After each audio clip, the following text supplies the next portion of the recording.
What's up, players? This is Kyle D, better known as Universities.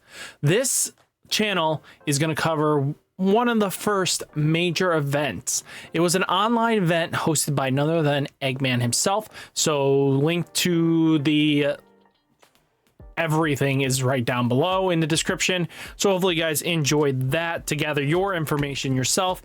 But we have some interesting takes, and we're going to just take a look at this completely as a breakdown. So let's get into the video, shall we? So first major event with Egman's events win ACC. It had a great turnout. 60 players is not bad. Do wish it wasn't a webcam event. I do prefer in-person events for something like this, but it's completely understandable. I mean, he's doing something for the community. Really good. Great job, Egman. You're really doing a favor for a lot of players. I mean, they had originally 64 sign up and it sold out pretty quickly. It's 6 rounds, Swiss best of 1. This is how the game is played. And taking into account, we're going to take a look at the breakdown itself. The top 8 archetypes was 4 Purple Bleaches, 3 Hunter Hunter, and 1 Green Bleach. 1 is this on the 4th place. He's actually a local player on that plays at our locals a lot, so it's kind of cool to see when a local player does really well. Good job for you, and I'm kind of happy. So if you take a look at the top decks right now, they're Purple Bleach, 3 of the exact same list, guys. This is Rush. This I'll explain a little bit more with our in-depth looking at it, but it's really interesting to take a look at, you know? We have Green Hunter Hunters, 22 of them, 17 Purple Bleaches, 12 Green Bleaches, 6 Purple Hunter, 2 Yellow Bleaches, and 1 Blue Hunter. So kind of cool to see where they kind of landed. It's kind of sad that the Blue Hunter didn't get where it needed to, and I was hoping that it would actually probably top 8, but hey, we work with what we kind of got going for us. And you kind of see the top 8. It's definitely Purple Bleach taking up a lot because 3 of them played a unique deck that a lot of players weren't ready or accounting for. And that is something you have to take into account with data too. So for a first pass of an event, you know, to be honest with you, a lot of players, we don't know how many are green players, which means completely new to the game versus very much stronger, higher competitive players. You know, a lot of things have this weird way of circumventing the data that we don't know behind the scenes. So definitely great job, everybody. But I don't know how accurate this will be. Definitely we're going to see the Green Hunters more consistently. Probably Green Bleach will tick up, and then we're gonna see a lot more Rush Purple Bleach now, and that's just kind of how it's gonna be. So let's take a look at what we got. So first off is the Purple Bleach deck. The first, second, and third are all playing the exact same corresponding list. This will probably be tweaked up at your locals a lot more, so just keep that in mind when you're looking at this list.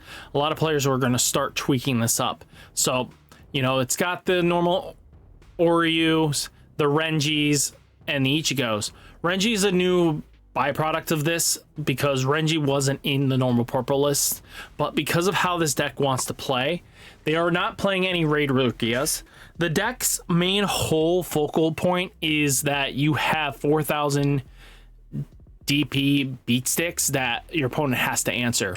And what's really nasty is if you see an early enough Renji with his ability to basically gain an extra 2 damage by paying 1 AP with no drawback, means that an early Renji can lead to being a massive hit to your opponent, especially because all you have to do is get to 4, and that's all you have to do for the rest of the game. Is now you control the status of the game. I mean, yeah, you want to go to 5 occasionally for the Ichigo play to remove something, but at the end of the day, you're slamming down 4,000 DP across the board, and your opponent has to now answer it. A lot of decks can't handle 4, 8, 12, close to 16 of raid bodies of 4,000 DP or more, and that starts crumbling a lot of players around.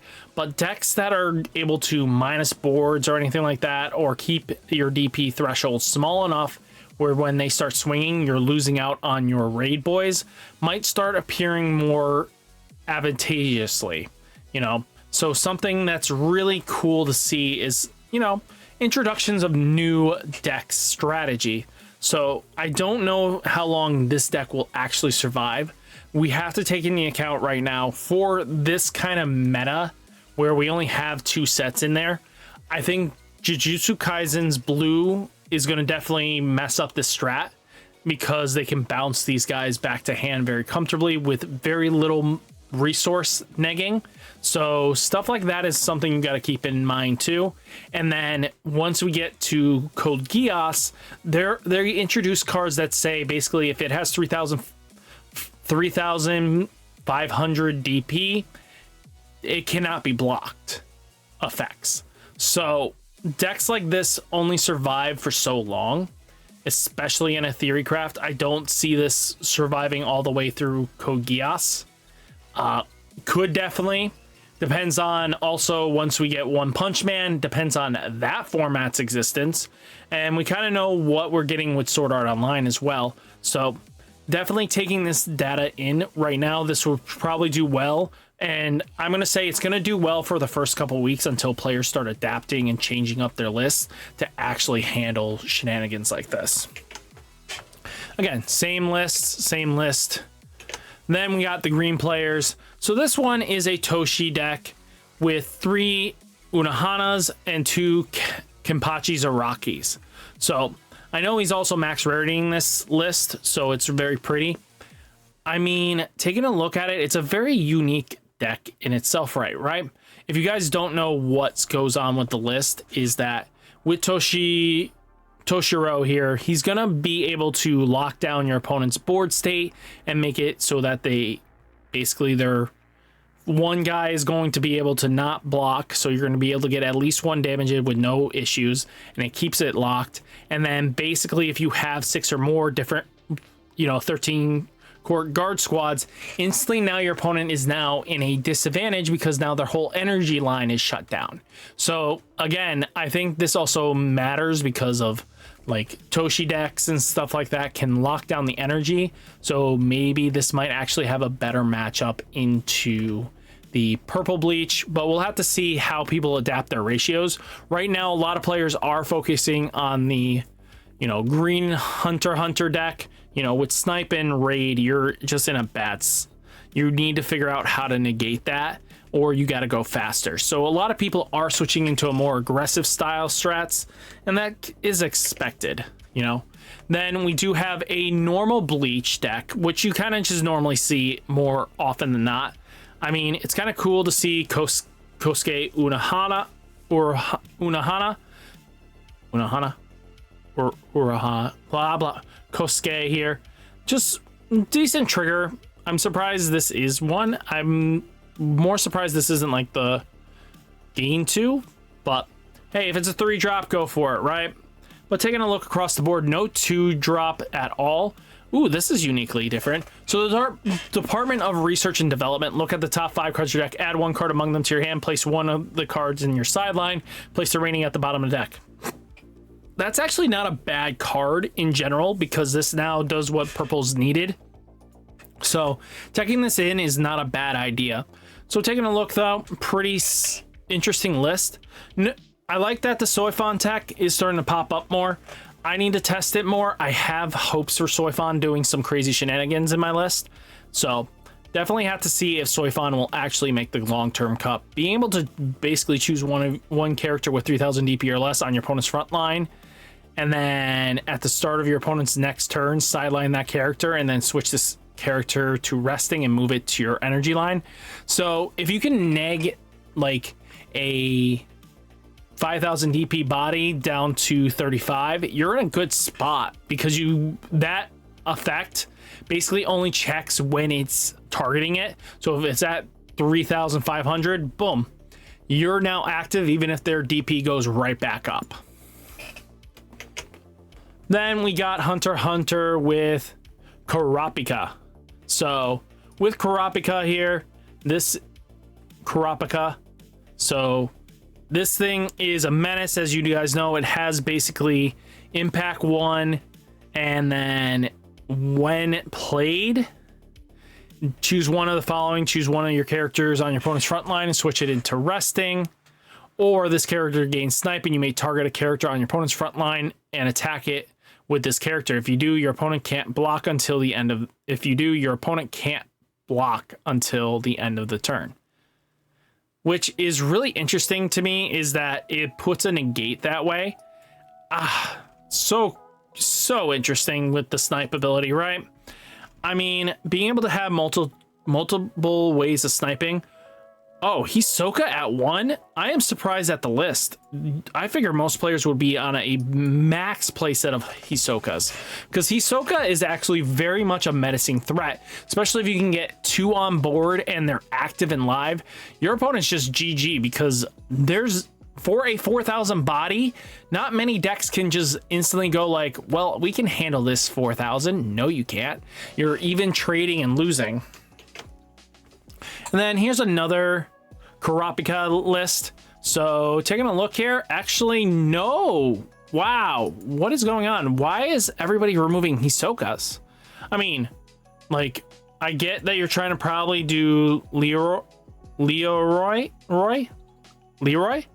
I think that's what we're going with. Main AP1, this character gains 15,000 DP and impact when this character attacks and is not blocked, draw a card. Activate main, impact 1. Not bad, especially if your opponent... I mean, it's drawing, but I would just rather have Hisoka. Then taking a look, Hisoka again. Like, at least 2 makes sense. I would probably say 3 might be what you want to do, especially against now the introduction of raidless Bleach. You might want to up your Hisoka accounts, because now, at least with Hisoka, you're going to be able to force your opponent's 4,000 DPs to block, and then your opponent's just going to have a bad time.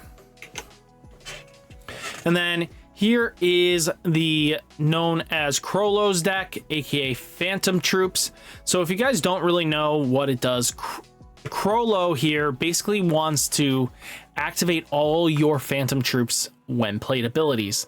Those are huge effects, because some of them are really nasty. If I remember correctly, there's one in particular that's annoying to deal with. Oh no, he's not even in the list. There's a certain one that's really annoying. But if you take a look here, let's even take Skill Hunter Bandit Secret.